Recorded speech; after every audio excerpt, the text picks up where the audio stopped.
when we talk about Hall of Famer, he's a Hall of Famer. But nobody has the remedy on how to beat Floyd Mayweather. Don't let them trick you into getting your ass whooped again. I'm still young, so and I'm always active with this sport. What I have done and accomplished in boxing, I think it's one of a kind because to get a different weight division is not that easy. Him and me, we taking care of our body, and I always work out almost every day and playing basketball like that. So right now, I still can fight. I feel like I'm still young. I mean, nothing changed. Floyd Mayweather and Manny Pacquiao face off ahead of their highly anticipated rematch. Both boxing legends bring historic achievements into the spotlight. Pacquiao reminds Mayweather not to overlook his legacy, emphasizing that he also stands among the greatest fighters in boxing history. Boast what I have accomplished in life, but I'm just saying this to repeat he might forget that accomplishment. So to be the greatest boxer in the world is to know how to of course be compassionate and to show the people that you're really a fighter. That's what I can say a best fighter in the world. Floyd Mayweather says his upcoming fight with Manny Pacquiao isn't about money. Training, competing, and stepping into the ring still bring him joy, motivation, and the thrill he truly enjoys. It's really about the money. I'm enjoying myself. I'm able to stay in shape, and whereas with a professional fight, like when you're training for all the top guys, you have to work extremely hard. And you have to work out extremely a lot, meaning you have to do, between 5 and 8 mile runs. You have to work out in the swimming pool. You have to chop wood. You have to do a lot of sparring. You have to do, it takes a lot of bag work, hand specialists, masseuse. It takes a lot for a fight that's at a crazy high magnitude, with a super fight. But when it's an exhibition, you can come in the gym, you can work out, you can hit the bag, you can spar a little bit, you can do little light runs, you can have fun, you can travel the world and still do your workouts, and it's pretty. Meanwhile, Manny Pacquiao says he learned valuable lessons from their first fight and plans to apply them strategically in the upcoming bout. I learned a lot on that fight. Way back 2015, I think we become mature right now and how to handle it, and I hope that it will not happen again,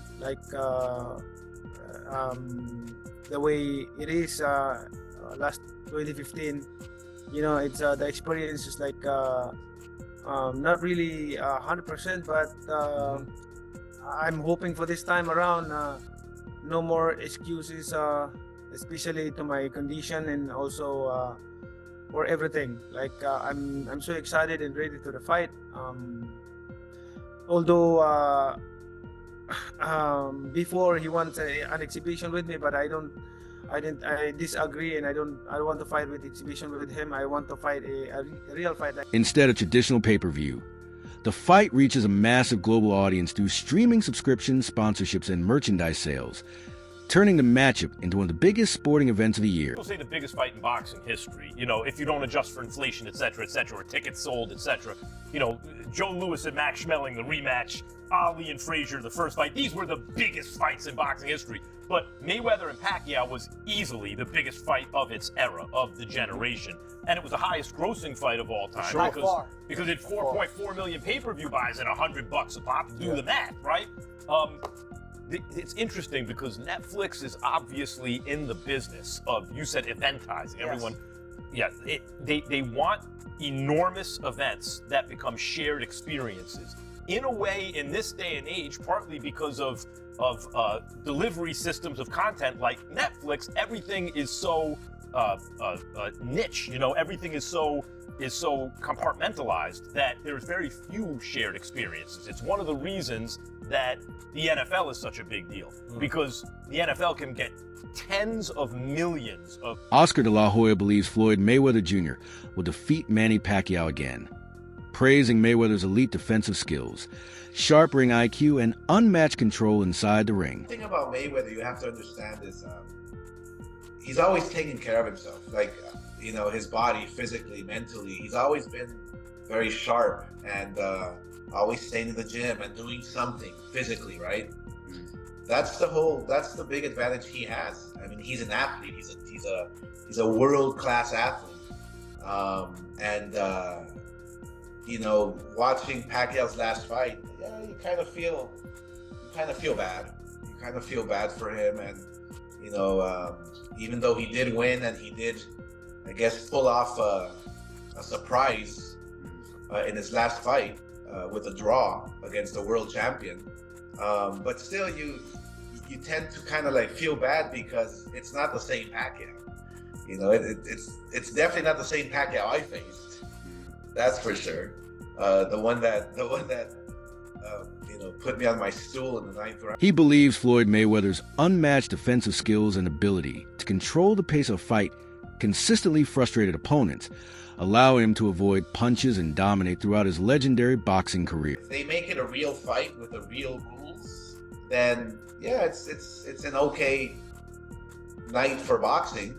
Who would you back? Who do you think would win it? If it's a real fight, because that's what Pacquiao wants, it seems. Yeah, I think Mayweather will.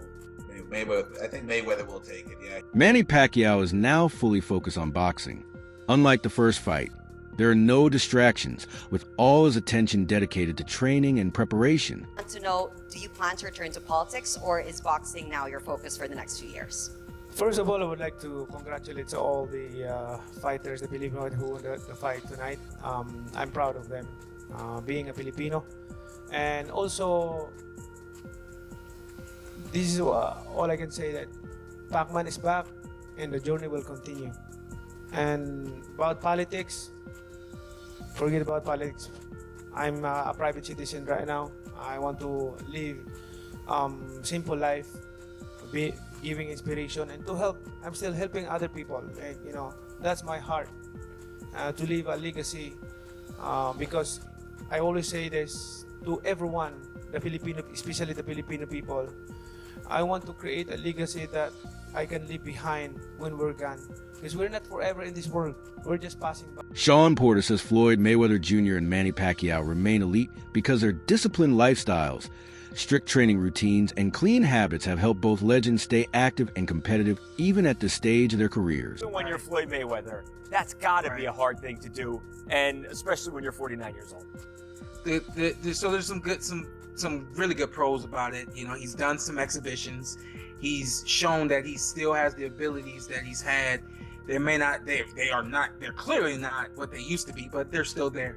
You know, and then beyond that, the fact that he lives a good, clean life. You know, he has his fun, and what I like about him, and I'm a lot the same.